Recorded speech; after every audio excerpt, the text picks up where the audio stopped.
Hi everyone. ఈరోజు మనము కొన్ని కామన్ క్వశ్చన్స్కి ఆన్సర్స్ తెలుసుకున్నాము.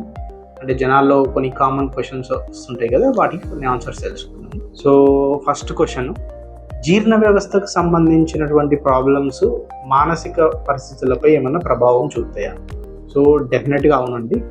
ఎలా అంటే ఎక్కువ జీర్ణ వ్యవస్థకు సంబంధించిన ప్రాబ్లం ఉన్న వాళ్ళు, లైక్ యాసిడిటీ అట్లాంటివి ఉన్న వాళ్ళకి కొద్దిగా నిద్రలేమి సమస్యలు ఉంటాయి, నిద్ర సరిగ్గా రాదు. సో అది డెఫినెట్గా మన మానసిక స్థితి పైన ప్రభావం చూపుతుంది. అలాగే మన మైండ్ చాలా కామ్గా, కంపోజ్డ్గా ఉండడానికి అవసరమైనటువంటి సెరటోనిన్ ఏదైతే హార్మోన్ ఉంటుందో, అంటే మన మూడ్ని మంచిగా ఉంచుకోవడానికి ఆ హార్మోన్ అనేది యూజువల్గా గట్లోనే సెక్రెట్ అవుతుంది. మ్యాక్సిమం సెరటోనిన్ సెక్రెట్ అయ్యేది మన ఇంటెస్టైనల్ ట్రాక్ట్లోనే సెక్రెట్ అవుతుంది. సో డెఫినెట్గా మన జీర్ణ వ్యవస్థలో ఎప్పుడైతే ప్రాబ్లం ఉంటుందో ఆ సెరటోనిన్ రిలీజ్ కావడం కూడా తక్కువ అవుతుంది. సో అప్పుడు డెఫినెట్గా మన డిప్రెస్డ్ మూడ్ ఉంటుంది.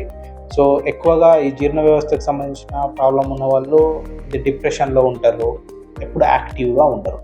సో డెఫినెట్గా gut health is very important for our mood stabilisation.